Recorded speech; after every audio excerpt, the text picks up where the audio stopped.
উত্তরাঞ্চলে আবারও বাড়ছে তিস্তাসহ বিভিন্ন নদ নদীর পানি। আগামী 24 থেকে 48 ঘন্টায় পানি বেড়ে বন্যা পরিস্থিতির আশঙ্কা করছে পানি উন্নয়ন বোর্ড। এছাড়া নদী তীরবর্তী এলাকায় দেখা দিয়েছে ভয়াবহ ভাঙন। এ নিয়ে বিস্তারিত জানবো। লালমনিরহাট ও কুড়িগ্রাম থেকে যুক্ত হচ্ছেন সহকর্মীরা। শুরুতে যাব লালমনিরহাটে, সেখানে আছেন সহকর্মী মাহফুজ রহমান। মাহফুজ, একটু জানাবেন লালমনিরহাটে কোন কোন নদীতে পানি বেড়েছে এবং ভাঙনের কথা শোনা যাচ্ছে, তো ভাঙন পরিস্থিতি কি এখন? দেখুন, গত কয়েকদিন থেকে তিস্তা নদীতে পানি না বাড়লেও কিন্তু আজকে সকাল থেকে দেখেছি যে তিস্তা নদীর যে ব্যারেজ পয়েন্ট আছে, ডালিয়া ব্যারেজ পয়েন্ট, সেই ব্যারেজ পয়েন্টে কিন্তু পানি বাড়ছে। আমি যদি পরিসংখ্যানটা একটু জানাই, যে সকাল 9টায় তিস্তা ব্যারেজ পয়েন্টে পানি রেকর্ড করা হয়েছে বিপদসীমার 15 সেন্টিমিটার নিচে। তারপরে আমরা দেখেছি যে বিকাল 3টায় সেই পানি কিন্তু নেমে 14 সেন্টিমিটারে সেটি নেমে এসেছে। অর্থাৎ আমরা দেখছি যে তিস্তায় কিন্তু পানি বাড়ছে। গত কয়েকদিন থেকেই আবহাওয়া পূর্বাভাস এবং পানি উন্নয়ন বোর্ড থেকে জানানো হচ্ছিল যে 24 ঘন্টা থেকে 48 ঘন্টার মধ্যে লালমনিরহাটের নিম্ন অঞ্চলে কিন্তু পানি উঠতে পারে এবং নিম্ন অঞ্চল প্লাবিত হতে পারে। এই ধরনের খবর কিন্তু দেওয়া হচ্ছিল। সেই খবর পেয়ে কিন্তু স্থানীয়দের মাঝে বেশ আতঙ্ক বিরাজ করছে। আমরা খোঁজ খবর নিয়ে নিম্ন অঞ্চলের খোঁজ খবর নিয়ে যেমনটি জেনেছি যে স্থানীয়রা কিন্তু বেশ ৩ দফায় আবারও প্লাবিত হওয়ার যে শঙ্কা, তারা কিন্তু সেই শঙ্কা বোধ করছেন। তো পানি উন্নয়ন বোর্ড থেকে কিন্তু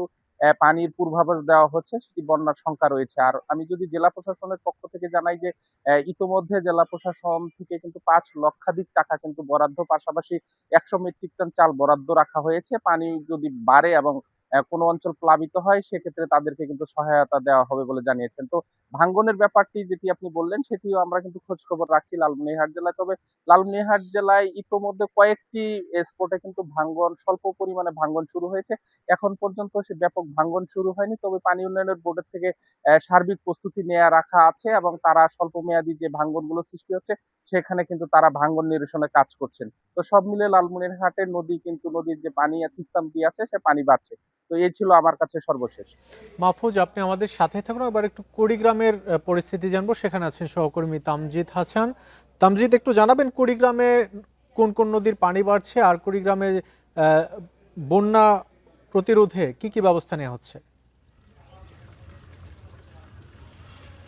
আসলে কুড়িগ্রামের যে নদ নদীগুলো রয়েছে এখানে কিন্তু পানি গত দুদিনের তুলনায় বাড়া ওঠানামার মধ্যেই আছে, মানে একবারই আশঙ্কাজনক হারে কিন্তু পানি এখানে বাড়ছে না। আমরা পানি উন্নয়ন বোর্ডের যে সর্বশেষ পরিসংখ্যান, অর্থাৎ বেলা 3টার যে পরিসংখ্যান, সেটিতে আমরা দেখেছি যে কুড়িগ্রামের ধরলা নদীর পানি কিন্তু 2 সেন্টিমিটার বেড়েছে। আবার ধরলা নদীর যে তালুক শিমুলবাড়ি পয়েন্টে আছে, সেখানে হচ্ছে কিন্তু বেলা 12টার তুলনায় পানি কিন্তু 11 সেন্টিমিটার বেড়েছে।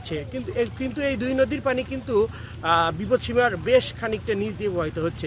আসলে পানি না বাড়লেও কিন্তু এই নদ নদী পারে কিন্তু ভাঙন অব্যাহত রয়েছে। আমি পানি উন্নয়ন বোর্ডের যে নির্বাহী প্রকৌশলী রয়েছে তার সাথে কথা বলেছি। তিনি আমাকে যেটি জানিয়েছেন যে কুড়িগ্রামে এই মুহূর্তে 38টি পয়েন্টে ভাঙন চলছে এবং তারা এই পয়েন্টগুলোতে জিও ব্যাগ ফেলে প্রাথমিকভাবে ভাঙন ঠেকানোর চেষ্টা করছে। একটু জানিয়ে রাখি, গতকাল কিন্তু কুড়িগ্রামের যে চিলমারি উপজেলা রয়েছে, সেখানে শহর রক্ষার যে কাজকল বাঁধটি রয়েছে, সেটি কিন্তু ধস দেখা দিয়েছে। অর্থাৎ বাঁধের যে শহর রক্ষা বাঁধের যে অংশটি রয়েছে, সেখানে পিচিং ব্লক এগুলো নদীতে কিছুটা ধসে পড়ে গিয়েছে। এবং আমরা পানি উন্নয়ন বোর্ডের সাথে কথা বলেছি, তারা আমাদের জানিয়েছেন যে এখানে প্রায় 60 মিটার অংশে কিন্তু এই ধসের ঘটনা ঘটেছে।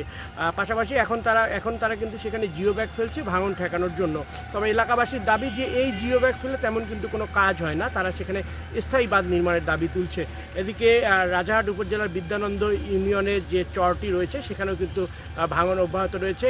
এলাকাবাসীর দাবি যে গত 3-4 দিনের ব্যবধানে সেখানে 20 থেকে 25টি বাড়ি নদীগর্ভে বিলীন হয়ে গিয়েছে। তো ভাঙন আশঙ্কা নিয়েই কিন্তু এই ব্রহ্মপুত্র তিস্তা ধরলা নদীর পারে মানুষ কিন্তু শঙ্কায় দিন কাটাচ্ছে।